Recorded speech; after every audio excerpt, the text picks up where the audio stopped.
There we go. Okay, now we go back to the. Great. Did you want to introduce? Yeah, we've made our introductions, but since you came in last, just introduce yourself and say who you are and where Hi, you. I'm John Mayral. I'm Army vet, retired 22 years. Working with Dan here in Common Defense. And I know Dan Shea for 30 years, Yes. 30-some years, back in Portland State days. So glad Yeah. to be here. And we were, one was one of the founders of MECHA at Portland State University and statewide MECHA. And we all worked together and creating a Chicano Latino Studies program at Portland State University, which is still going on. You were my mentor, Dan. So, so I'm glad to have you here. That's great. Okay, so we'll go ahead and continue. Sure. Yeah. Well, I just wanted to play as kind of a sample, a taste of the conference. Brandon Lee who's the chairperson of ICHRP, spoke in front of the consulate. His story is really powerful. He's a solidarity activist who was targeted by the Philippine government when he was living there and working with indigenous communities that were facing land grabbing and like mega dam projects. And so he was targeted for assassination. He survived. He's quadriplegic, but continues his activism here now in the Bay Area. And so he spoke and yeah, did a great job of explaining why we're building this solidarity movement. So I'll just play his speech from the rally. And hopefully folks on Zoom can hear it just fine. And then yeah, I want to hear from you all too if there's questions, and have Sue give her input too on the report from the conference. But here we go. What you get a region despite this. And for the Filipino people here in San Francisco, give it up for Brandon Lee.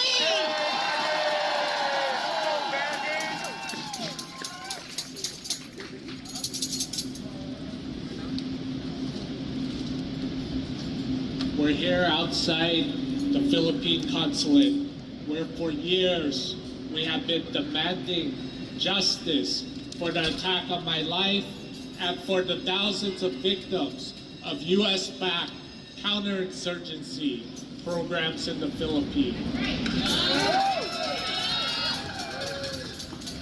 When I share what I did and the attack on my life to the Philippine Consulate, they were very apologetic. And when I asked them for help, do you know what they said? What? They said to me to get my own legal team. How dare you! They told me that since I am an American citizen, to reach out to the American embassy in Manila, that they can't do anything for me. I told them, what about my wife and daughter? They are Philippine citizens. They are victims too. And yet, the consulate stayed silent.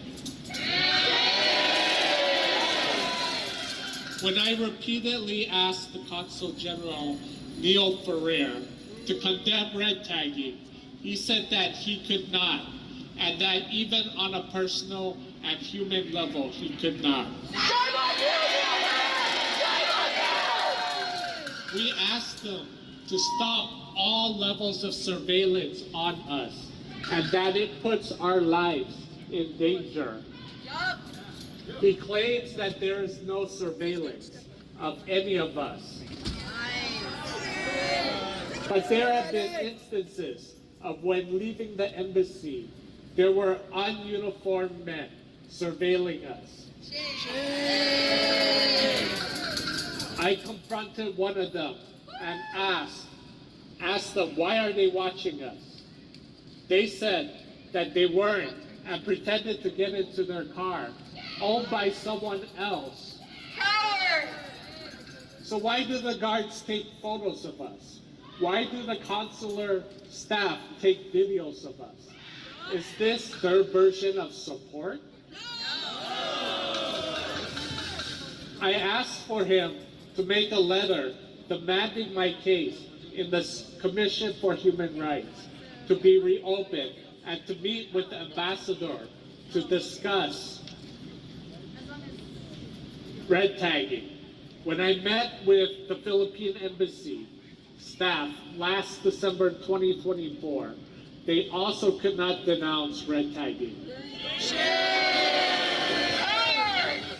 And even while they said that they would endorse my case to the Commission on Human Rights to reopen it, they referred me back to the consulate here in San Francisco.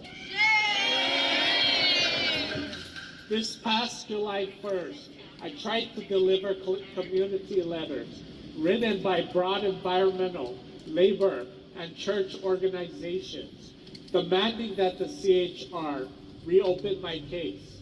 I was immediately stopped at the door by security who refused to accept the letters. And despite people coming in and out saying they received consular services, Ferrer and his staff refused to meet with me.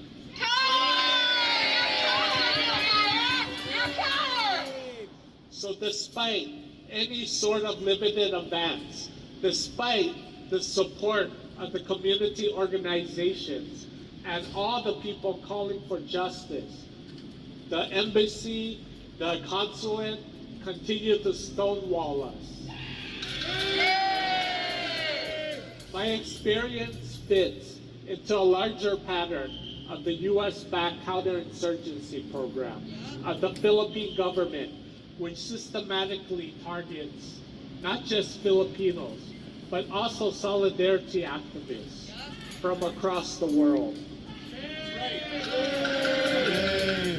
In the U.S., we have seen cases of blacklisting activists and red tagging progressive Filipino organizations. And this is just the tip of the iceberg in regards to the vicious attacks on all those who are standing up for justice and fighting for a free Philippines. President Marcos continues to shed crocodile tears over being angry over corruption that he himself is the king of, and he calls for a forced peace that he himself violates daily. While he continues to turn things infamous bloody war on drugs, as well as de facto martial law in the countryside. Like many fascists, he makes a big point about rule of law while being directly responsible for human rights violations and trampling on international humanitarian law. The U.S.-backed counterinsurgency attacks, mainly on the peasantry, who are landless and who struggle to survive. Aerial bombings, strafings, military occupation, and harassment, abductions, and forced disappearances destroy the livelihood of peasants through direct and indirect violence. Peasants who are struggling for genuine agrarian reform and indigenous peoples struggling for self-determination and the defense of ancestral domain. Because of fascism in the form of military violence and economic violence, Filipinos are forced to look for work abroad. State neglect, abandonment of social welfare, and neoliberal policies that destabilize the Philippine economy benefits the United States and the Philippine ruling clique. We know the Philippine government continues to serve U.S. interests by asking Filipino migrants to self-deport. by allowing the U.S. military back into the Philippines and allowing unbridled plunder of natural resources. The U.S. and Philippine government know that the attack on my life is happening also to those criticizing the neoliberal policies, the militarization in the countryside. It is not the Communist Party or the New People's Army red tagging us. It's not them terrorizing the people with bombs. It's the Philippine government. It's military and police. It is the CPP-led NPAs punishing mining and dam companies, protecting the environment and indigenous peoples' ancestral domain. When the military fails time after time to squash the revolutionary movement, they attack the civilian population. The counterinsurgency budget is inflated, and it's a milking cow for the reactionary military. In the countryside, including Ifugao, where I live, the military holds sham mass surrendering ceremonies of the civilian population, oftentimes not paying the civilians for signing documents that they cannot read or were misled to sign. The armed forces claim that more MPAs have surrendered than there are red fighters. Just like thousands of victims of U.S. Duterte and U.S. Marcos regime, justice is oftentimes delayed or denied completely. We cannot expect the Philippine government to hold themselves accountable and give us victims any justice. We must continue to organize and build the united front against fascism, against imperialism, here in the United States and for the Filipino people. U.S. out of the Philippines. And U.S. back war crimes. Long live the revolutionary movement in the Philippines. Hold the Duterte and Marcos government accountable.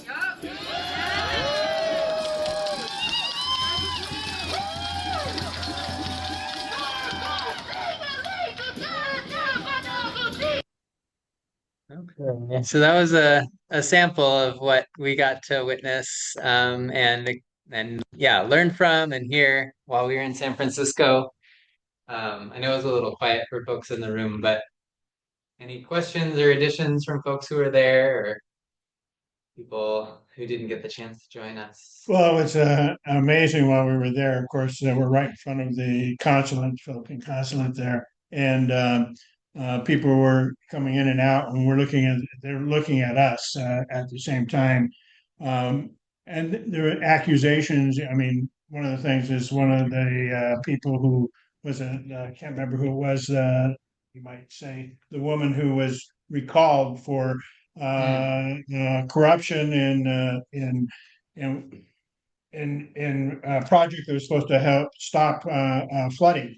In fact, right now there are floods in the Philippines and a very serious flooding, and that person is being charged, I believe, for that. And you might say a little bit more about that. Yeah, actually, this conference coincided with a very historic day in the Philippines for several reasons, but September 21st is the anniversary of the declaration of martial law when Ferdinand Marcos Sr., the son of the current president, stripped people's rights and put the country under martial law and ruled as a dictator for the next 14 years until he was ousted.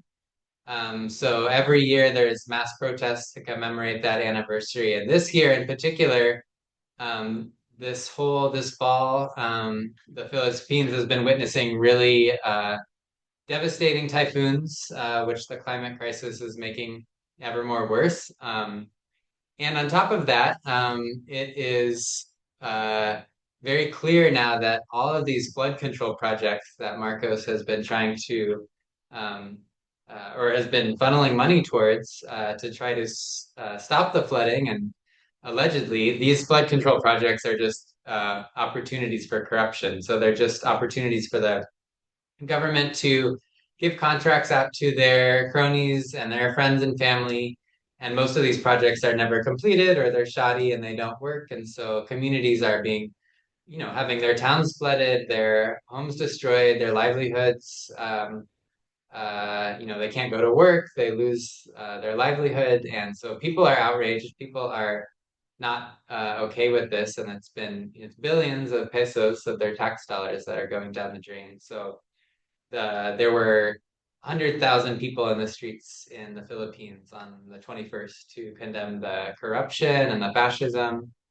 And so we were able to, hold echo actions, solidarity actions at the same time to support them in their fight, and be able to really, the calls for accountability. Marcos Jr. is not only the most responsible for the corruption, but he's also the one who's ordering the army and the police to harass communities, like Brandon is explaining. And he's the one who's making these military deals with the U.S. that's allowing more and more U.S. military personnel to train and practice for war against China on Philippine soil, and in the process displacing thousands of people from their lands and polluting, of course, their lands and waters. So people are really starting to fight back and really outraged, and the movement in the Philippines is growing, and so is the movement here, especially among migrant workers who are facing the attacks by the Trump administration. And so despite all the negative news coming out of the Philippines, it was actually a really empowering conference to see how much people are really emboldened to fight back and to kind of be a part of that historical struggle that's still ongoing in the Philippines. So that was one of my takeaways, is that there's a lot of strength in the people's movement, a lot that we can contribute to as allies and solidarity activists, and really a lot of reason to come together and build that international solidarity that we really, really need in this moment.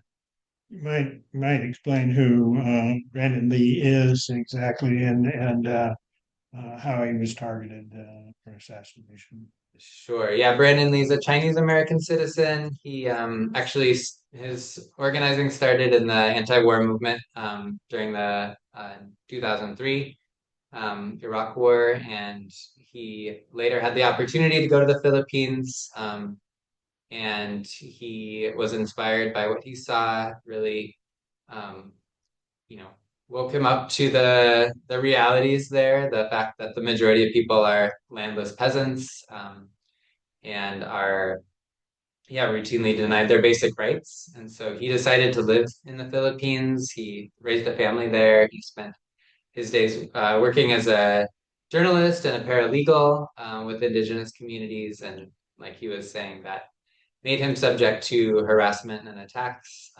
faced red tagging where he was labeled a terrorist, and regular surveillance by state forces, and leading up to his targeted assassination. He also had colleagues of his who were killed, two close friends of his while the time he was there, who were also killed under Duterte's administration. So he knows firsthand what the realities are.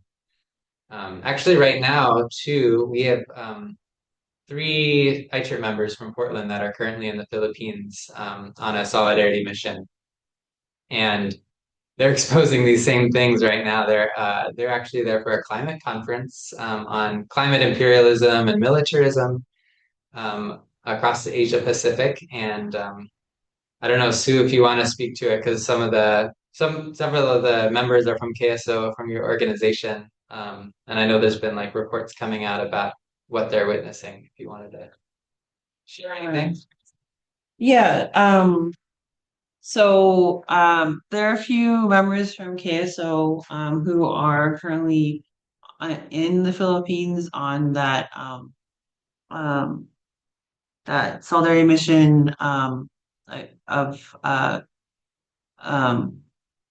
um, for fight against uh, fascism um, and militarization and for climate justice. And they are currently and they currently are experiencing still surveillance themselves. They We were just informed actually yesterday before yesterday, very recently, after they just left for that mission, they departed the United States and safely arrived in the Philippines. Shortly after they arrived in the Philippines, for their safety, they had to now leave a day early because the surveillance by the state is getting to be a little bit too intense for their safety. Um, but they are also just being, they've only, just in the short time that they've already been there, they've already seen the people are still struggling. The farm workers are still fighting for their basic rights for their land um, their um, and for their proper wages and just the rights to live on the land that they work on and to own the land that they work on. Um, and yeah, so the much of that same um, surveillance that Brandon Lee had mentioned at the conference, um, and also the struggles that Brandon Lee had mentioned at the conference are still occurring today in the Philippines. Mhm.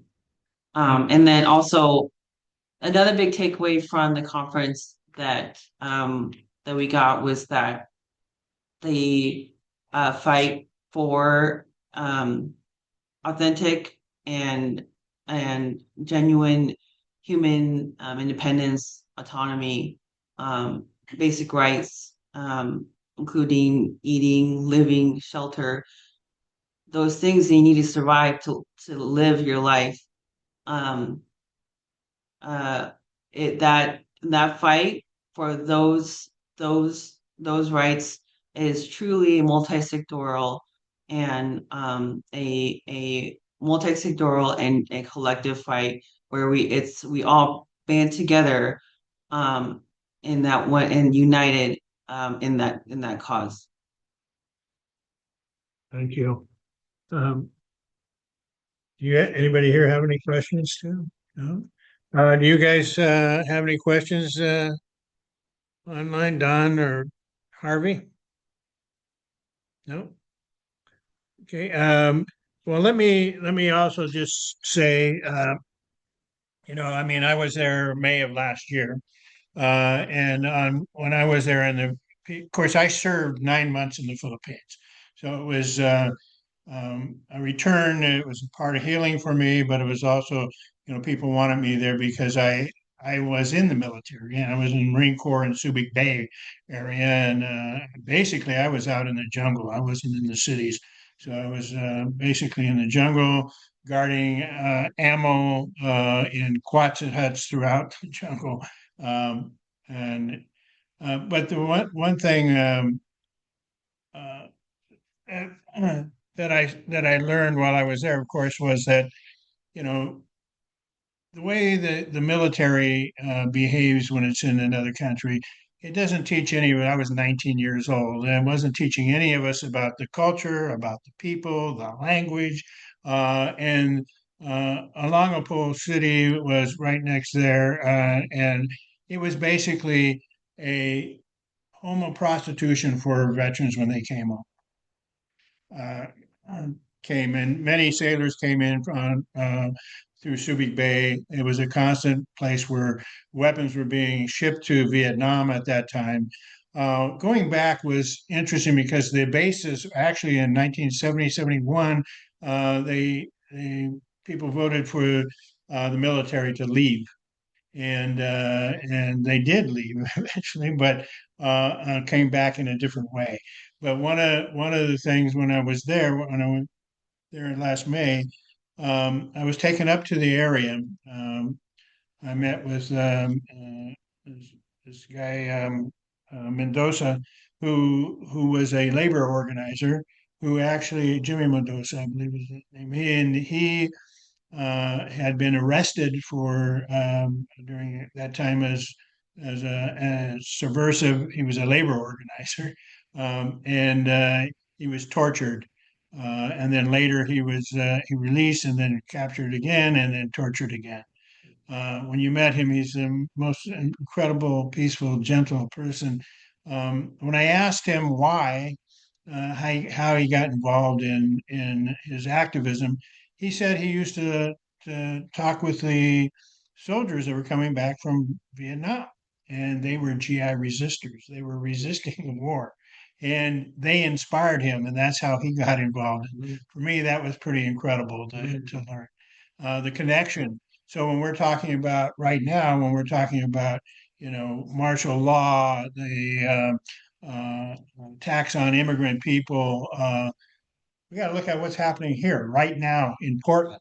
What's happening to our Mexican community, our Latinos from other countries, the Haitians, you name it.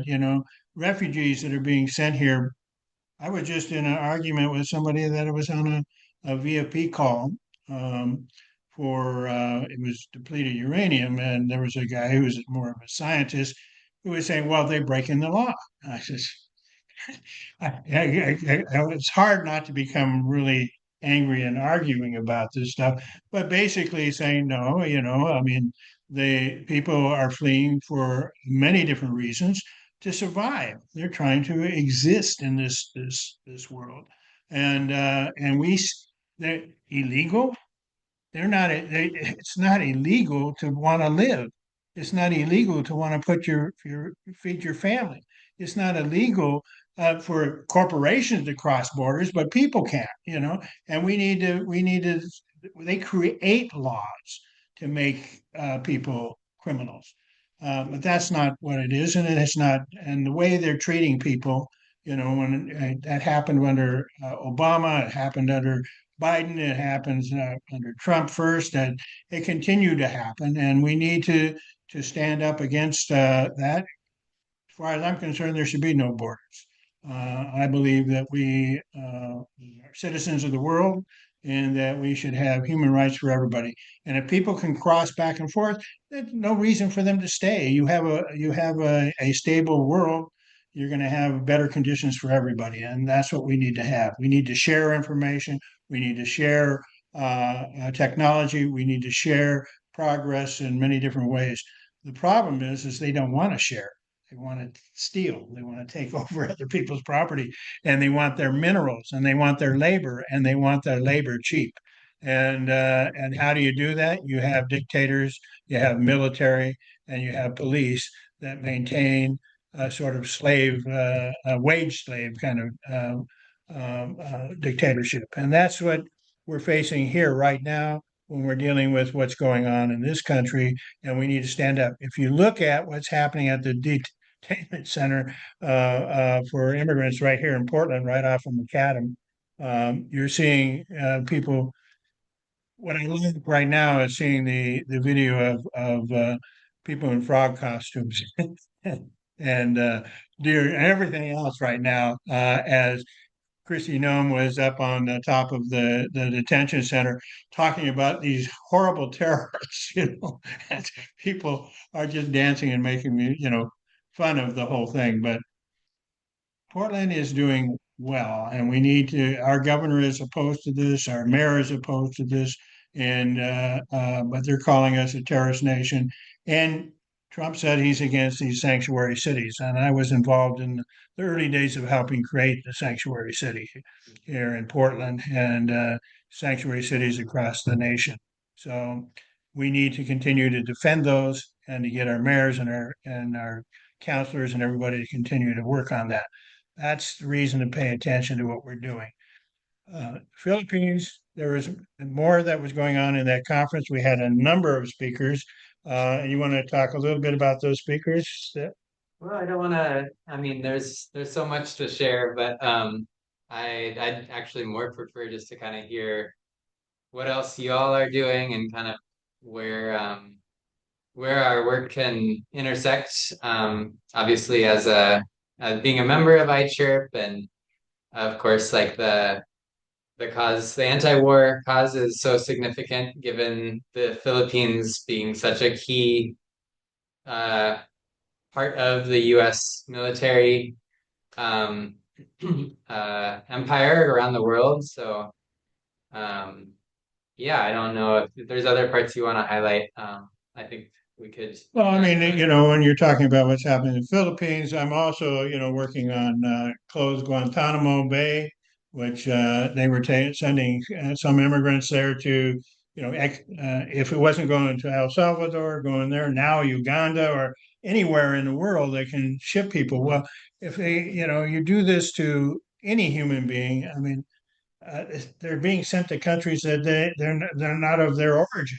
They don't speak the language, and these are actually prisons that they're putting people in that haven't even been charged with anything. So that the next case, yeah, who's handed them? Hi, Dan. I'm wondering, are you still protesting the closing of Guantanamo Bay? I'd like to meet you there. Yeah, we're going to actually. Depending on the weather, I'm starting to get colder. But yeah, it's the first Wednesday of every month. We've been out in front of uh, Terry Shrunk Plaza there, and it's usually just been a few of us, but it's a constant thing to remind people that Cuba is under an embargo and that we have post 9/11 prisoners that are still there.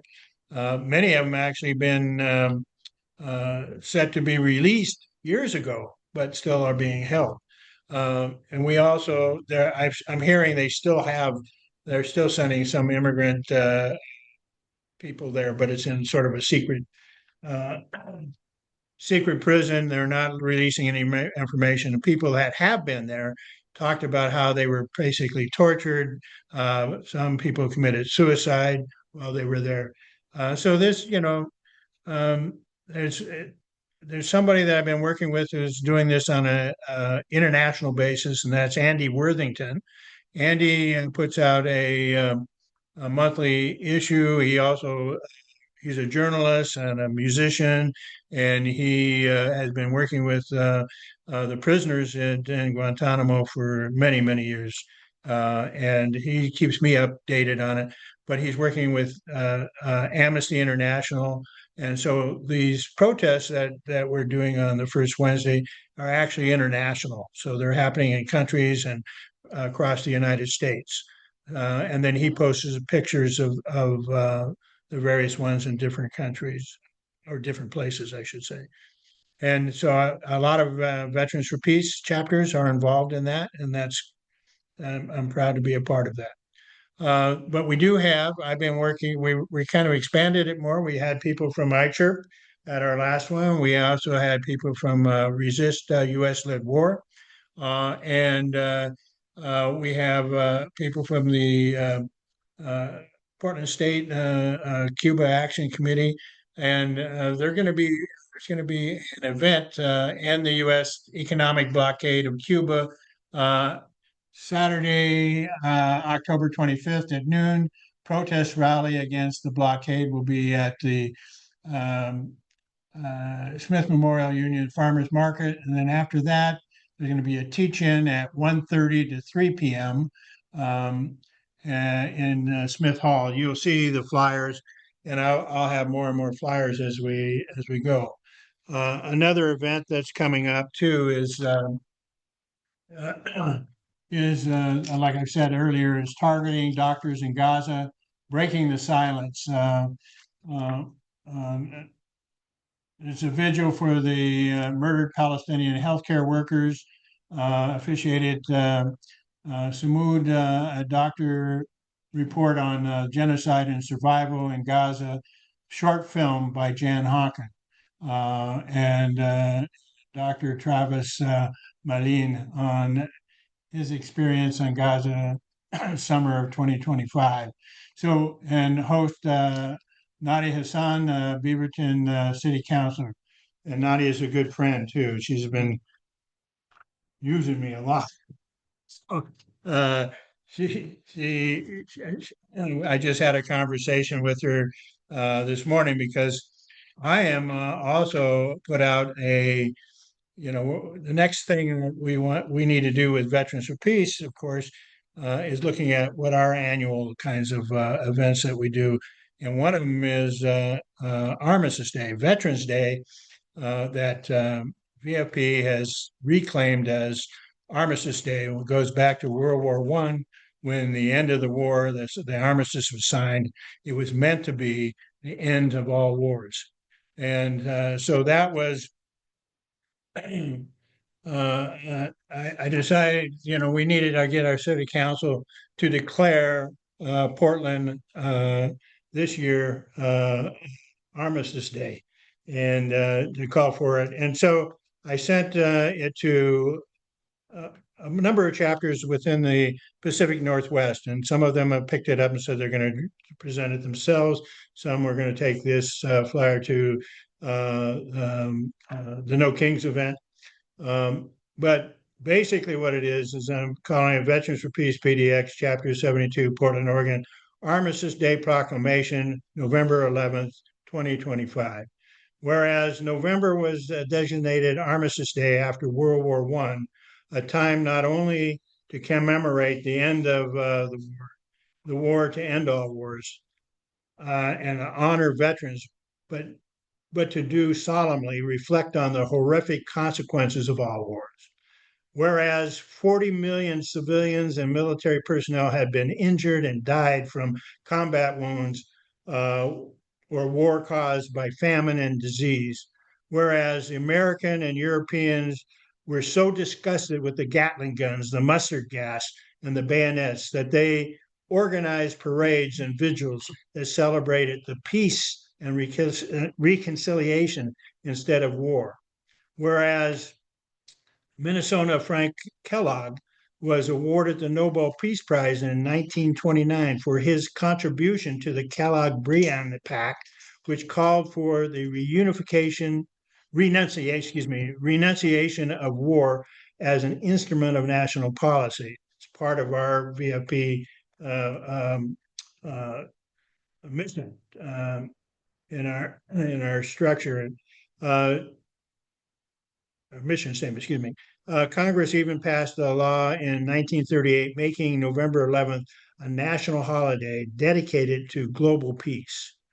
Whereas we live in extraordinary times of perpetual wars, the rise of fascist nationalism, white supremacy with growing racist violence, xenophobia, and international trade wars that are creating global tensions and reigniting the Cold War arms race and the proliferation of nuclear weapons, putting the world on the brink of a nuclear doomsday. Whereas since the inception of our country, the courageous men and women of our Army, Navy, Marine Corps, Coast Guard deserves the respect of this nation, but for too often their lives have been wasted in senseless wars and in interventions for the security of profits, not for the safety of this nation.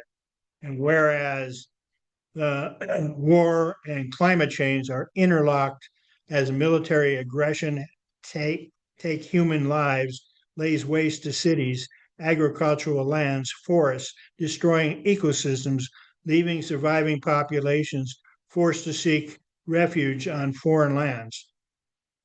Whereas if we are truly to honor our fallen, pay our veterans the respect they deserve, they who have endured much and persevered. Then we must declare armistice to end all wars, to wage peace, people over the Pentagon, and a Green New Deal.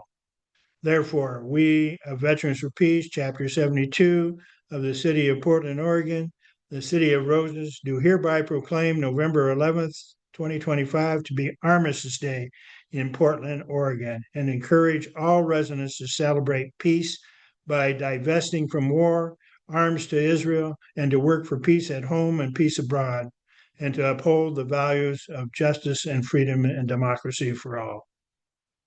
That's what I want our city to do. And actually, I had written that in 2017. I've made some revisions here, added a few things, but it pretty much held from then to now. There's almost a prophecy of what we ended up with. So it was important for me to reintroduce that. That's just one of many things. And as we turn around, it seems like something's happening every day. And so I don't know what the next thing is going to be. Hopefully, we're going to be able to be showing the Sir No Sir shortly. There's also, I missed the film that Abby Martin had put out. Let's see, what was that? Oh, Earth's Greatest Enemy. That was on September 20th. That was in the old business. World premiere with Abby Martin of Empire Files was announced.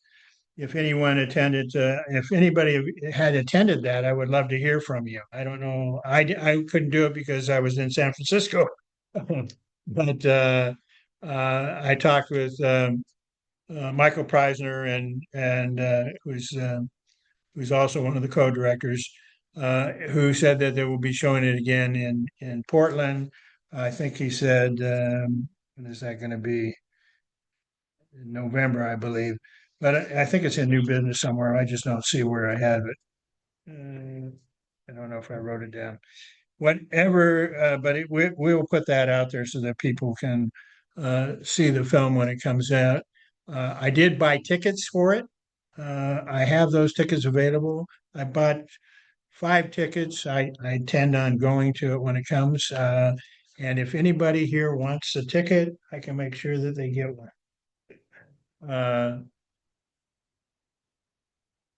So that's all I have.